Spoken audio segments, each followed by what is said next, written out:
பஞ்சபூத சகல பிரேத புனித ஆத்மாவுக்கு உங்களுக்கும் உங்க கூட வர ஆன்மாக்களுக்கும் கோடான கோடி பாத நமஸ்காரம். ஆத்ம ஞான ரகுநாத சேதுபதி மன்னரை போற்றி போற்றி ஏகோனா சித்த ராஜகுரு சரணம்.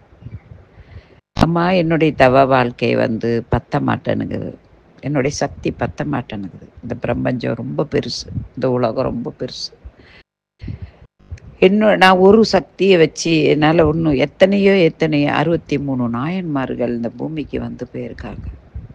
அவங்கெல்லாம் மாற்ற முடியாதது நான் மாற்ற முடியுமா அப்படின்னா, என்னால் ஒரு சில பெரிய ஆலமரத்தில் நான் ஒரு சில கிளைகள் ஒரு ஒரு கிளை தான் நான். அந்த கிளையை கொண்டு என்னால் என்ன செய்ய முடியும்னா, கர்ம காரியங்களை சரி பண்ண முடியும். அது இறந்து போனவங்களுக்கு திதி கொடுக்க முடியும், ஆத்ம சாந்தி பூஜை பண்ண முடியும். ஒரு மனிதன் வீட்டில் அடிக்கடி மரணம் ஏற்படுதுன்னா அதை நிப்பாட்ட வைக்கக்கூடிய முடியும். ஒரு குடும்பத்தில் வாழ்க்கையில் வேலையில் வெற்றி கிடைக்கல, ஒரு குடும்பத்தில் திருமண பந்தம் தடையாயிட்டே இருக்குது, அது ஏதோ ஒரு அவங்க முன்னோர்களுடைய சாபம் இருந்தால் அதை சரி செய்ய முடியும். என்னுடைய சக்தி ஒரு கண்ணுக்கு முன்னாடி ஒருத்தவங்க உயிர் போகிற மாதிரி இருக்குன்னா, அந்த உயிரை அவங்களுக்கு போய் தான் ஆகணும் அப்படின்னா, அவங்க உயிரை பலி இல்லாமல் அவங்க உயிர் போகிறதுக்கு உதவி செய்ய முடியும். அதே மாதிரி மரணத்தை தள்ளி போக முடியும். மரணம் கண்டிப்பாக ஒவ்வொரு மனிதனுக்கும் கண்டிப்பாக நிகழ்ந்தே ஆகும். அதுக்கு அதை மாற்றி அமைக்க யாருனாலும் முடியாது. எத்தனை விஞ்ஞானிகள் வந்தாலும் முடியாது. மரணம் தான். விஞ்ஞானிகளுக்கே மரணம் ஏற்படும். அவங்களே அதை நான் நிரந்தரமாக உயிரோடு இருப்பேன் அப்படிங்கிறது கிடையாது. ரெண்டாவது, நம்ம காலங்கள் ஆக ஆக ஆக ஆக நம்மளுடைய உடல் தளர்ந்து சிறு குழந்தை மாதிரி ஆகி நம்மளுடைய எண்ணங்கள் மறைந்து, குழந்தைக்கு எப்படி ஞாபக சக்தி இல்லாமல் மலம் கழிக்குமோ, சிறுநீரகம் கழிக்குமோ, அந்த நிலை படுக்கையில் அந்த நேரத்தில் உண்மையான அன்பு கொடுக்குறவங்க யார் இருப்பாங்களான்னு நம்ம தேடி, அந்த தேடுறவங்களும் இருந்தும் இல்லாதவங்களுக்கும் இல்லாமல் இருக்கிறவங்களுக்கும் அது தெரியாமையே போகிறது. யார் கையில் நம்ம சாப்பிட்றோம், என்ன சாப்பிட்றோம், எப்படி வாழுறோம்ங்கிறது தெரியாமையே போகிறது. இந்த மாதிரி எல்லாம் நம்ம வாழ்வோம். இந்த சதைகளும் இரத்தங்களும் நரம்புகளால் பின்னப்பட்ட ஒரு எலும்பு கூடு, அதில் தான் நம்ம இது பண்ணுறோம். ஒரு புதுசாக கார் வாங்கிட்டு வரோம், அது கூட கேரண்டி கிடையாது. ஒரு புதுசாக மொபைல் வாங்கிட்டு வருவோம், அதுக்கும் கேரண்டி இல்லை. புதுசாக வீடு கட்டுறோம், அதுக்கும் கேரண்டி இல்லை. ஒரு மழையிலையோ புயல்லையோ உடஞ்சிருது, விழுந்துருது, கரையான் அரிச்சிருது, விட்டுருது. இப்படி கேரண்டியே இல்லாத வாழ்க்கையில் தான் நம்மளும் வாழ்ந்துட்டு இருக்கோம். ஆனால் நம்ம பிறரை குறைச்சி பேசுகிறதும், பிறரை ஏளனம் பண்ணுறதும், பிறருக்கு உதவி செய்யாமல் சொல்லுவாங்க, நீ உதவி செய்யலைனாலும் பரவாயில்ல, உபத்திரம் பண்ணாதேன்னு சொல்லுவாங்க. பிறரை கைப்பிடிச்சு நீங்கள் மேலே தூக்கி விடலைனாலும் பரவாயில்ல, ஆனால் பிறரை மண்ணில் போட்டு அமுக்கணும்னு நினைக்காதீங்க. அந்த மண் புதையலில் நம்மளும் விழுவோம். இதுதான் உண்மையான விஷயம். அதே மாதிரி பிறருக்காக வாழுவோம் நீங்கள் போட்டு உங்களை அழிச்சிக்காதீங்க. உங்களுக்காக வாழுங்க. நீங்கள் உங்களுக்கு எது சரின்னு படுது, கடவுளை போய் பார்க்கணும்னு நினைக்கிறீங்களா, பாருங்கள். இப்போ சுகர் இருக்கா, உங்களுக்கு சுகர் ஒவ்வொரு மனிதனுக்கு சுகர் வருது அப்படின்னா, அவங்கெல்லாம் தெய்வத்தின் தவ புதல்விகள். எப்படின்னு கேட்குறீங்களா? விரதங்களை மேற்கொள்வது போல் கிவ்வி பழத்தை சாப்பிடணும். அதே மாதிரி பொன்னாங்கண்ணி கீரை வாங்கி சாப்பிடணும். பொன்னாங்கண்ணி கீரை சாப்பிட்டா பொன் போலே தன் உடம்பு வரும் அப்படின்னு சொல்லுவாங்க. ஆவாரம் பூ சாப்பிட்டவங்களை சாவாரம் நெருங்குவதே இல்லை, சாவே நெருக்காது. அப்புறம் வெந்தயம் தனக்குள் இருக்கும் வேதனைக்குரிய அந்த வேதிப்பொருள்கள், அதாவது நம்ம உடம்புல இருக்கக்கூடிய நச்சுத்தன்மையை அழிக்கக்கூடிய இது சக்தி ஆற்றல் பெற்றது வெந்தயம். இதெல்லாம் நீங்கள் டெய்லி எடுத்துகிட்டு இருந்தாலே, அவங்க லட்டு சாப்பிட்டா கூட உங்களுக்கு ஒன்றும் இல்லை, அல்வா சாப்பிட்டா கூட ஒன்றும் இல்லை. அப்போ அந்த சாப்பாடு உங்களை எதுவும் பாதிக்கப்பட போதா? அது கிடையாது. ஆனால் நீங்கள் இதெல்லாம் துவர்ப்பு தன்மையை நீங்கள் ஒதுக்குறீங்க.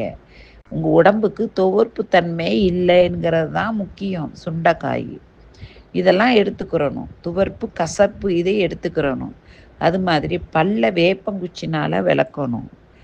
அதே மாதிரி கடுக்கா பவுடர் ரெடி பண்ணி காலையிலையும் சாயந்தரம் கடுக்கா பவுடரை பல்லு தேய்க்கிற மாதிரி தேய்ச்சி ஒரு 10 நிமிஷம் அப்படியே விட்டுட்டு வாய் கொப்பளிச்சிடணும். அப்புறம் டெய்லி ஒரு நல்லெண்ணெயை ஒரு 10 கிராம் வாயில் ஊற்றி நல்லா 1 மணி நேரம் வாயை கொப்பளிக்கணும். 1 மணி நேரம் நடக்கணும். டெய்லி ஹாப்பியாக மனசை வச்சுக்கிறணும். ஒரு 6 உக்கி போடணும். சிப்பிங் முடிஞ்சால் 50 சிப்பிங் போடணும். உங்கள் உடம்பை எந்த நோயும் வந்து தாக்காது. நீங்கள் எல்லாம் அதாவது உங்கள் கண்ணு முன்னாடியே நீங்கள் உங்களுக்கு நோய் வாய்ப்பட்டவங்க இருப்பாங்க. நோய் வாய்ப்பே இல்லாதவங்க ஒருத்தவங்க இறந்துட்டே இருப்பாங்க. அதே மாதிரி ஹார்ட் அட்டாக் வர்றவங்களுக்கு வந்து ஒரு ஒரு மருந்து இருக்குது. அதாவது அந்த மருந்து நான் சொல்லித்தரேன்.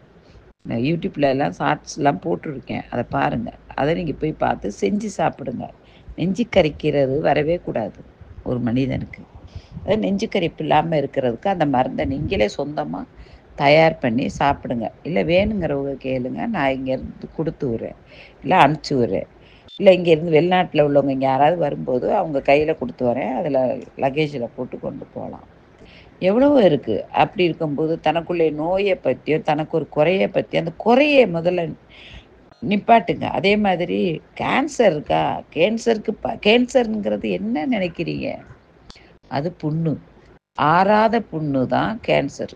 இப்போ ஆறக்கூடிய மருந்தை சாப்பிட்டா அது ஆறும்.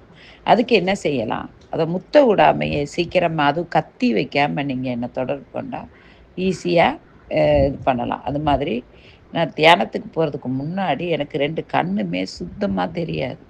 என் கண்களையே நான் சரி செய்துக்கிட்டேன். என்ன நான் சரி செய்வது போல் நீங்கள் உங்களை சரி செஞ்சுக்கலாம்ல. நமக்கு இறைவன் கை, கால், கண்கள் விலைமதிக்க முடியாத இந்த உடம்பை கொடுத்துருக்கான். அதை நம்ம வந்து நோய் வாய்ப்பு படக்கூடிய அளவுக்கு நம்ம உருவாக்கிக்கிட்டு இருக்கோம். அதை நம்ம சரி செய்துக்கலாமே. அதை நம்ம ஏன் செய்ய மாட்டோனுங்கிறோம். அதை செஞ்சுக்கரலாம். அதே மாதிரி தீராத பிரச்சனையிலேருந்து நம்மளை தீர்த்துக்கிறதுக்கு பல ஓமங்கள் இருக்குது. அந்த காலத்து ராஜாக்கள்லேருந்து மந்திரிகள்லேருந்து இந்த நாடு சூட்சமாக வரணுங்கிறதுக்காகவும் பல கும்பாபிஷேகங்கள்லாம் கூட பண்ணுறாங்க. அங்கெல்லாம் என்னது ஸ்பெஷல்? ஓமங்கள். இந்த ஓமங்கள் வேள்விகள் நம்மளை காப்பாற்றும். அந்த வேள்விகள் ஓமம் மூலியமாக பித்ருளுடைய சாந்தப்படுத்த முடியும். இந்த ஓம வேள்விகள் மூலமாக நமக்கு வேணுங்கூடிய வரங்களை கிடைக்கும். இப்போ பிளேட்டில் இறந்து அத்தனை பேர் இறந்தாங்கள, நான் அதைத்தான் நினைப்பேன். ஒருத்தவங்க கூட இந்த பிரபஞ்சத்தை வசியப்படுத்தக்கூடியவங்க இல்லையாம போயிட்டாங்களே, அப்படி இருந்திருந்தா அந்த இடத்த காப்பாற்றிருக்கலாமே அப்படின்ட்டு தான் நான் ரொம்ப ரொம்ப வருத்தப்படுறேன். ஒரு இடத்துல பயணம் போயிட்டு இருந்திருக்காங்க. பயணம் போகும்போதெல்லாம் இடி வந்து முன்னாடி விழுகுது. ஒரு வண்டியில் எல்லாரும் பயணம் போகிறவங்கலாம் இடி விழுந்துட்டே இருக்குது. வண்டி எடுக்கவே முடியலை.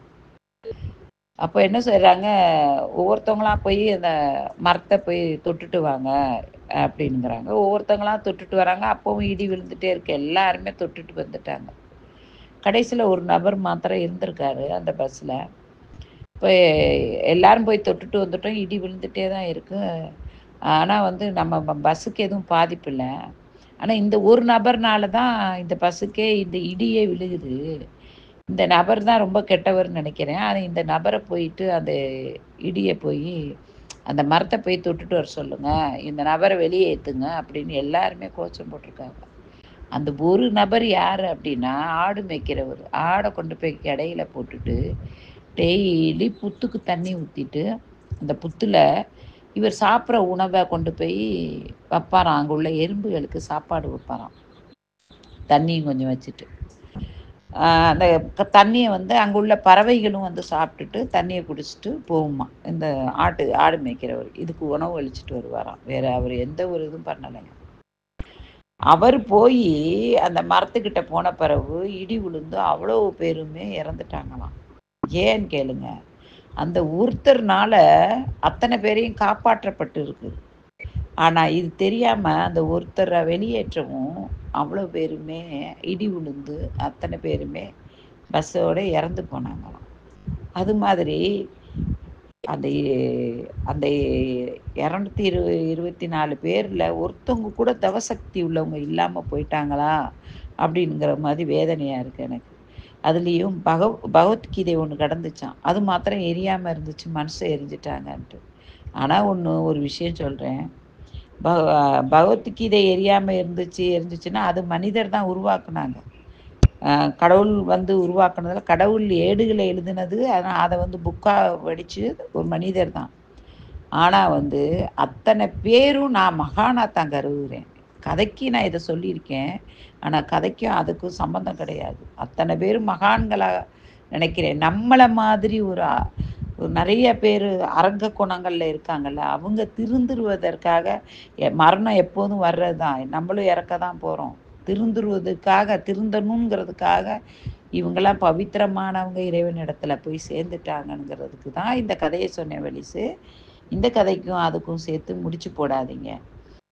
இதே மாதிரி நம்மள ஒருத்தவங்க நல்லவங்களா இருக்கணும் அப்படிங்கிறதுக்காகவும் தான் இந்த கதையை சொல்கிறேன். நம்மளை நாமே காப்பாற்றுறதுக்கு ஒவ்வொரு குடும்பத்திலையும் ஒரு நல்லவர்கள் இருக்கணும். தன்னை பவித்திரமாக ஆக்கிக்கிட்டால் தான் குடும்பத்தை தானே காப்பாற்ற முடியுங்கிறதுக்கு தான் இந்த கதையும் இதோடைய விளக்கமும். ஹரர் மகாதேவ். வாழ்க வளமுடன்.